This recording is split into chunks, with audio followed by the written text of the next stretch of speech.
Tapi ada juga bank yang murni itu syariah. Mereka kalau kita kayak nabung umroh atau apa ya, itu dapat hadiah itu.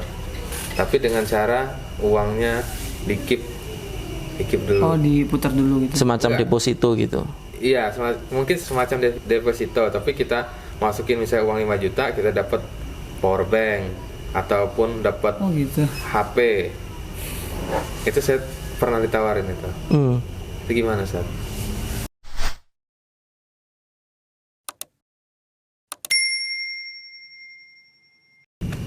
Ini Sat, ada pertanyaan Sat. Jadi kan tetangganya tuh bapaknya polisi. Saudara meninggal, punya tabungan lah selama beberapa tahun, hitunglah ratusan juta gitu, ditaruh di bank.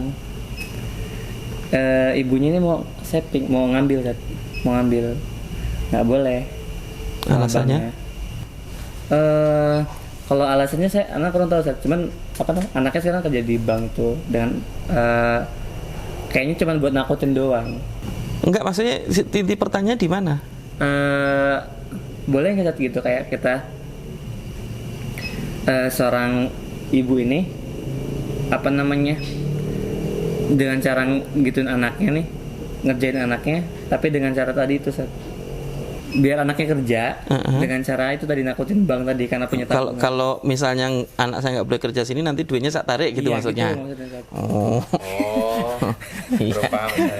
Iya. Tapi kerja di bank nanti banyak hal itu yang perlu didudukkan ya.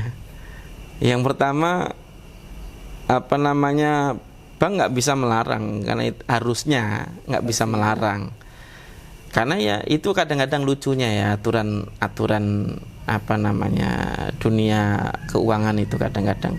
Duit kita yang nabung sendiri ya kan, kita mau narik kok susah gitu. Nah, itu yang kemudian juga penting untuk didudukkan. Nanti secara aturannya perlu dikaji kembali, artinya apakah memang susah begitu atau memang oknum banknya saja yang sengaja menyulitkan nasabah tadi itu dalam rangka supaya kemudian nasabah tadi itu nggak gampang narik duit gitu.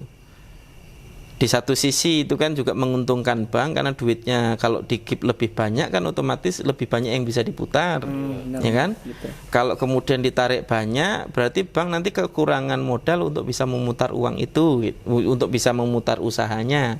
Nah, itu satu hal lah. Artinya itu bagian dari yang nanti penjelasannya panjang lagi, dalam sisi kajiannya nanti juga perlu tersendiri lagi. Cuman yang jadi masalah adalah harusnya bank tidak boleh menghalangi, karena itu haknya yang punya tabungan gitu.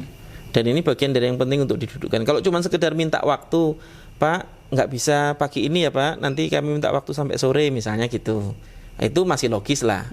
Bukan melarang, cuman butuh waktu untuk mengumpulkan uangnya dulu misalnya kan, itu masih logis. Tapi kalau kemudian sampai menghalangi, itu masalah itu. Dan ini bagian dari yang kemudian penting untuk didudukkan. Kemudian yang kedua, menggunakan gertakan seperti itu supaya kemudian anaknya bisa kerja, bagaimana? Yaitu bisa jadi masuk riswah. Ketika walaupun riswahnya bukan sifatnya manfaat ya, tapi sifatnya sifatnya ancaman tadi ya. Dan itu bagian dari yang kemudian penting untuk dihati-hati juga. Nggak boleh juga sebenarnya seperti itu.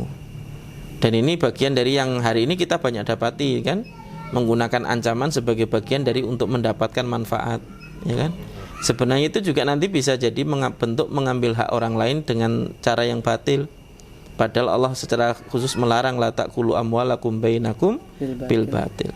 Kita nggak boleh mengambil hak orang lain itu dengan cara yang batil. Apalagi misalnya dia seorang petinggi, punya vendor lain, anaknya pengen kerja vendor itu. Kalau misalnya vendor itu nggak boleh anaknya kerja, vendornya dicabut. Ya itu sama kasusnya kan, menggunakan ancaman kan, berarti menggunakan bargaining position yang dia miliki untuk kemudian mengancam agar kemudian dia mendapatkan manfaat yang dia inginkan. Itu termasuk kedzaliman, mengambil hak orang lain dengan cara yang batil tadi itu. Satu lagi boleh Sat? Ini kan kalau setiap bank syariah itu kan punya DSN kan? Bukan DSN. Apa namanya Sat? Pengawas syariahnya, DPS. DPS ya, Dewan Pengawas. Kan pasti ada pengawasan Sat. kok ada banyak crack banyak apa namanya salah akad, salah ini kayak penyalahgunaan segala macam akad. Hanya saja mungkin juga perlu dilihat hari ini kan jadi masalah itu DPS itu nggak independen. Gitu. DPS itu digaji oleh bank yang dia awasi tadi hari ini posisinya, hingga kemudian secara praktek bentuk pengawasan dan independensi keputusannya itu juga bagian dari yang ya perlu dikembalikan kepada personalnya tadi, setegas apa dia terkait dengan akad-akad yang kemudian muncul tadi itu.